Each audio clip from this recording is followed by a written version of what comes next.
minutes later to us. Yes. Days later to you. Yes. Today, we went Candy's going to tell us about Maine. Yes. But before we get started, PSA for our viewers. This is very important. This is very important. Apparently, Facebook does not like it when you use quotes from Star Trek and suggest that, you know, Worf will kill you where you stand. What exactly did you do? I didn't. A friend of mine did it. On that post that I made where it's like, you know, say what you did and then add for the glory of the Empire. Right. And it's got the Klingon guy. Mm-hmm. So everybody was having a ball with it, and then my friend was just like, oh, and you know this, and then we were like kind of bantering back and forth a little bit, and then I guess, you know, he went, you know, full Klingon. So at one point we were posting in Klingon, and then he posted, you know, may Worf kill you where you stand, because the guy was Worf's enemy. Mm-hmm. And Facebook banned him for 24 hours and told him he had made threats. And I'm like, it's Worf. It's not a threat. It's okay. Worf. So that one woman can threaten me. The one woman can tell you should off yourself. Another person can post some Nazi stuff. But apparently, if you threaten me with Worf, maybe Zuck likes me a lot. Maybe. But yeah, that was kind of weird. I was like, that is Worf. And you'd think that the people over at Facebook would recognize that reference. That Worf. Weird. Most of that post, there was Klingon interspersed throughout that entire post, because you have to post in Klingon on a Klingon post. Obviously. For the glory of the Empire. So without further ado, for the glory of the Empire, tell us about Maine. Take it away, Candy. Are you ready? Are you prepared? Ready. Okay. So I just was like, okay. Remember we were talking and we were like, what is there weird in Maine? I don't know. Well, I don't know. We should look it up. So I did. And there's that's my guilty pleasure. Knowing weird stuff. So there's some really weird museums in Maine. Like if you wanted to just go on a road trip through Maine, like looking at weird stuff, like you're not going to see like the world's biggest ball of twine, but there is a museum in Maine called the Moxie Museum. Now, what would you think that's a museum of? I would think that is a museum of people with moxie. Right. It's not. There's a drink apparently in Maine called Moxie. And so this museum is like all Moxie themed. So is it alcoholic? No, it's a soft drink. So there's like a Mr. Pibb museum. It's exactly what it's like. Yeah. It would be like a museum of Fanta. I was like, how do you what stuff is there? How much stuff is there it's got to be like the size of a bedroom. It can't be that big.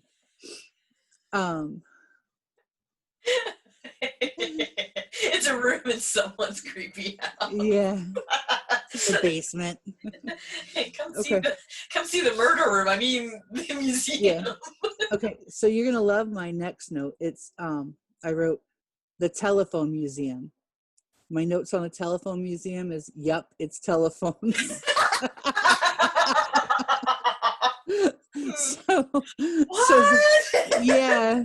So they have predicted. But so they have like the princess phones and the rotary phones and like the wall phones with like the take off earphone and yell into so all the candlesticks, the phone memorabilia. And then there's something called Fawcett's Toy Museum, and apparently they have like this enormous collection of toys from like movies and whatever. But it doesn't sound very fun because there's all these toys and it's a look, don't touch museum. Like, well, I mean, if they're film props, then yeah. No, that's not okay. You don't have a museum full of toys and not have anything to play with. You got to have like a section where there's stuff you can just mess with. It doesn't have to be like museum quality stuff. Just Next you're gonna tell me buy like some the haunted stuff museum is supposed to be playing. buy some toys at friggin' dollar store or something. But yeah. So there's the L.C. Bates Museum, and they have a collection of like culture, like things like that, and natural history. And they have some absolutely hideous taxidermy there. Like I was looking at it and they were like showing a photo of this taxidermy cat they have, right? And you remember Bill the cat with like one eye bigger and they were like on a slant, and yeah. And then like its jaw was like You've and gotta post links on this video. okay, I will. I'll post in the comments, I'll put a picture of this weird cat. And then okay, so another lady started the Umbrella Cover Museum. Not the Umbrella Museum, the covers that go over the umbrellas. So I mean, granted, they're useless after you take the umbrella out that first time. So I guess what she had done is she was working somewhere and she noticed that whenever people got an umbrella, they would take the cover off and just like toss it. So she started collecting them and made a museum out of all these random umbrella covers that she got. Why not? I think that's another one that's a room in a creepy house. She probably has a lot of dolls in there too that like stare at you. Here's one that you'll dig. You will love this. It's called the Musical Wonder House. And so they have over 5,000 musical machines. Everything from like player pianos to like little music boxes and those ones that like you wind up and it has the metal piece, all of it. And I bet I wrote sounds amazing. I bet it's a murder room. No, but they also have a musical painting.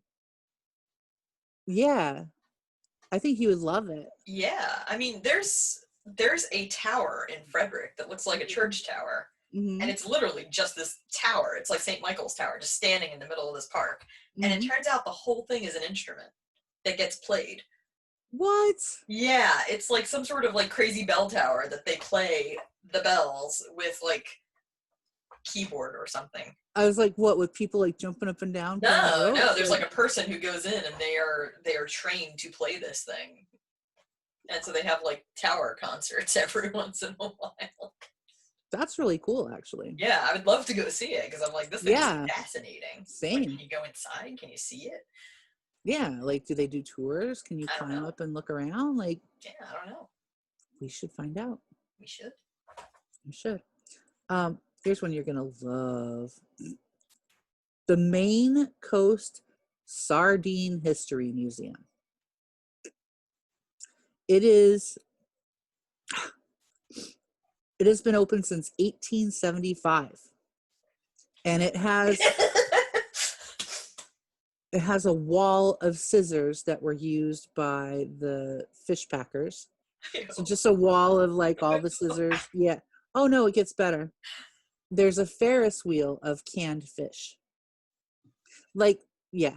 Not the Ferris wheel isn't made of canned fish. It's like, I saw it. It's like, there's a little like plastic Ferris wheel or whatever. And in the seats, there's tins of sardines. Wheel of fish. The wheel of canned fish, yes.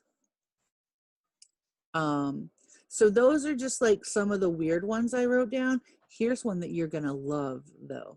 That more than the wheel of fish. More than the wheel of fish. It's called the York Witch Grave. So it's the grave of a woman named Mary Nasson, who died on the 18th of August in 1774. Her husband had her upper torso carved on her headstone.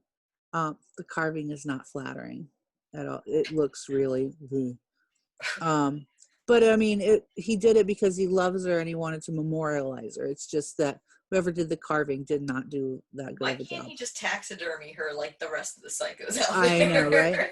So the headstone says loving wife and mother, and something about he looks forward to the day where their ashes can mingle. Now, decades later, like literally decades, like after the dad had died, the children had died, people started saying that Mary Nassen was a witch. Um, they didn't have any evidence of this, but their justification for saying it was that there is a granite slab over her grave. They were saying that that was put there to keep the witch in so that she couldn't get out of her grave. Now, if you think about it, Isn't she cremated? well, just wait with me. We're not stupid witches. We're not dumb. If she really wanted out, she would have gone around the granite slab. But Well, there's this granite slab. I guess I'm done for. yeah, like, oops, I guess I gotta stay here. No, she wanted out, she'd get out. Like, that's kind of the reason that they were actually put there is they would put the slabs over the graves, and it was a pretty common thing in New England, actually. So that it would keep like cattle and pigs and other animals off of the grave. That's all. There used to be a lot more of those granite slabs in that graveyard, apparently, but they and the walls of the graveyard got scavenged and used as building supplies in other buildings. Now, I would be much more worried about the ghost of whoever's granite slab I stole haunting the house I just built with it than I would be worried about a lady that just wanted to live her life, her afterlife in peace with her kid and her husband. But apparently there's like a yeah, there's like a tour, right? They do a tour and they like walk you through the graveyard and they talk about it and they talk about why they think she was a witch and how people cited her and saw her and blah blah blah whatever. But you know, that reminds me of the whole Mercy Brown thing. You want to talk about that now? Because that's all I got about Maine. Let's save it for another one. Okay. So For now, that's we'll it. say adios. Yeah. So like, comment, subscribe. I'll put some links and photos. I'll put a photo of the taxidermy crooked cat for you. And the wheel of fish. You know what's hilarious? My sister sent me this picture that she took from up in Peddler's Village. They have a scarecrow contest every year. And there was a life-size, like human life-size dog riding a bicycle. Like an alive one? No. Okay, like a. It looked like a taxidermy dog. Oh boy. And it's got this face, and it's like, it looked like one of those Chuck E. Cheese animatrons, like when they finally retired them. Oh like boy. where it's all moth-eaten and you can kind of see like the plastic frame underneath. So this it's a dog candidate. looked like that. So it's definitely a candidate for the toy museum. Oh yes, very much. Or maybe the Bates Museum where they have all the crazy taxidermies. I feel like either or, really. Yeah. So my sister sent me this picture, and I loved it so much. I now use it as her contact picture. So every okay, time you definitely you need to put that picture in the comments of this video. I will post it on Facebook because it's hilarious. Okay. So that would be go great. like Actually, our page yeah. on Facebook. Actually, yeah, I could post the taxidermy cats ahead of time, but it won't make sense without context. But that's okay, because who am I to need context? I just do what I want anyway. I do what I want. Do what I want. So yeah, as soon as you told me about the taxidermy thing, I live in Pennsylvania. We live taxidermy for some reason, and I know way too many places and people who have taxidermied objects. So that picture that my sister sent me from Peddler's Village, and she just sent me one. Somebody built the other mother from Coraline, and it's scary. Oh my And it's gosh. holding a little Coraline doll. Do you have a picture of it? I can send it to you. I'll post that in the comments on Facebook too. Yes, please do. So go But ahead. send it to me first because I don't want to wait. Yes, I'll send it to you. Okay. So yeah, it's scary. And then yeah, they get some really, like, they're up in their game over there. Yeah, like my sister last year, she made a spinnable Pokestop. And that's so cool. And a Ghastly. So all of a sudden there's like this Ghastly in one of the holly bushes and a spinnable Pokestop. So all these people kept stopping by and spinning the Pokestop. Nice. That's amazing. I was like, I want the That's Ghastly. really creative. Oh, she's awesome. Her and her husband both went to Temple Tyler School of Art, so they are artsy. And yeah, it's like for their kids' birthdays and stuff, it's like, oh, you know, what's your favorite cartoon character today? Oh, let me just paint that for you. Yeah. And make like cardboard cutouts. And it's like, like Adam made a geode cake for my niece's birthday because the whole theme was Steven Universe. Nice. So my sister painted the lion and the gems, and then Adam made the geode cake, and it came out fantastic. It looked so good, and I was just like, bravo. We gotta make a geode cake. We've been talking about we want to do that for a long time. It's difficult. Adam used tweezers. Like, to get it to really, really, really look like a geode, you got to pay specific attention to it. And it's going to take hours. So, yeah. You know, baking the cake aside and actually getting it to do what you want, and then covering it in rock candy. I'm not hearing a no. I'm not saying no. I'm saying maybe, but... Oh, that's a no in mom language. No, it's not for me. I mean, for me, it's we'll see how much time we actually have if we decide we get hungry. And but wouldn't that be fun? It would be. It totally would be. I'd do it.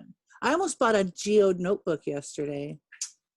We were at the craft store because I needed fan brushes for one of my paintings, and I didn't like mine anymore. You know what? This is going to sound crazy. I have found makeup brushes make some of the best paint brushes. Oh, yeah. I have several. And vice versa. Yeah. I'm like, spackle, spackle, spackle, spackle, spackle, spackle. Yeah, like mine are interchangeable as far as I'm concerned until they get too gross with either, or until they can't be cleaned anymore. They just, whatever. I've got special soap. I don't know if they make the soap anymore, though. I use Castile soap. It was the tub of soap from this place in Jersey City, and it was like a lemon scented soap, and it literally would wash off oil, it would wash off acrylic, it would wash off everything, and it would condition the brushes. Nice. So you could not only wash old brushes and like reshape them, and then get them back again, but it would also condition them so they lasted longer. Nice. I don't know if that company's in business anymore, though. Okay, well, look up the name of it, or tell me the name of it so I can find it. That sounds like something I could use. Yeah. And I got it it was AC Moore. I'm trying to think what other places carry it. I'll be looking online. Pretty much every place that's like closed now had it. Yeah. Anyway, we digressed again. Again. Here we go on another tangent. Yeah, so. Oh, look, shiny. I see a squirrel. Cookies. So we will see you guys over on the Facebook page where we regularly try to interact with people, and I suspect because they're all introverts, it's like pulling teeth. So I can respect the introversion, but at the same time, it's depressing. Yeah. Next time, I have some information about the LAD school in Rhode Island, and we can also talk about the witch windows of Vermont. Yes. Yes. Join us as we discuss ways in which people of New England have completely misunderstood witchery. Yeah, exactly. And completely underestimated our intelligence over and over again. Yep, exactly. This rock will stop you. This sideways window will stop you. This beautiful embroidery piece on the side of the house will stop you. Because there's no other windows in the house. Apparently, we only go through the second story window while we're flying on brooms. And witches don't use doors. Like, we couldn't just walk in. Doors are for normal people. Yeah, you know. But see, I would think that would be the hardest window to protect because you can't salt the sill. True. So how are you gonna like protect that window? I don't think they were. I don't think they did salt the sill. Well, only witches would have done that because they know, like, that's going to keep you out. Not a sideways window. Nope. Salt. That's a challenge. Salt That's like an invitation. Yeah. Sideways window is like an invitation. I can do that. I'm kind of like, well, crap. Now I gotta try. Yeah, exactly. Exactly. Just gonna jump right through it. Susie, hold my trampoline. Hold my drink and watch this. That sounds like a drunken challenge. I don't need to be drunk. I think it would make you more loosey-goosey, so when you failed a couple of times, you wouldn't hurt anything. It would just be like, ow. Oh, that's a good plan. Yeah. Yeah. Okay. Drunken trampoline antics and parkour. We'll go with your plan. Parkour! Parkour! Witcher window parkour. Join us next time as we do witch window parkour. Yeah. So. And we can also talk about like all the spiky gates and stuff for the parkour thieves in Italy. Oh yeah, and the broken glass on top of fences, and that's a Philly thing, big time. That's a European thing too. They do that a lot in Italy. I mean, it was an old wall, and it looked pretty. So I mean, I did stand there staring at it for a while. Of course, shiny glass, and colorful. Philly's like, hey, we got this crap. Let's stick it on the wall and some concrete, make a mural out of it. Pretty much. I like the murals in Philly though. They're kind of cool. I like murals everywhere. I just like to see. I love them on the Astor city. Place. Mm-hmm. In the Village is like my favorite murals of all time. But again, another side track. We digress. Again, what are the odds? So we'll see you next time. In the meantime, come over to the Facebook page and hang out. Yeah. Pull up a chair. Thanks for watching. Eat. Bye. Bye.